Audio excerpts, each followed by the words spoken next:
Winnebago Industries was formed on February 12, 1958.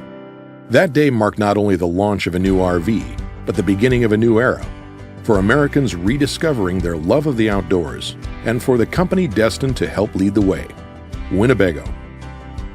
In 1960, Modernistic was renamed Winnebago Industries.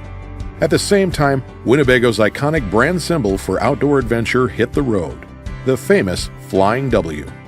Winnebago's sales soared from $1 million in 1961 to $1 million a day in 1968. The coming decade would see even more growth. On September 9, 1970, Winnebago went public. Within a year, the company became the top-performing stock on the exchange, with a total annual return of 470%. 1975 saw the launch of Itasca, a new brand of motorhomes built on Chevrolet chassis. And in 1977, the company produced its 100,000th unit. Winnebago was the first in the industry to hit this milestone. As the 1980s dawned, customers still had fuel economy on their minds.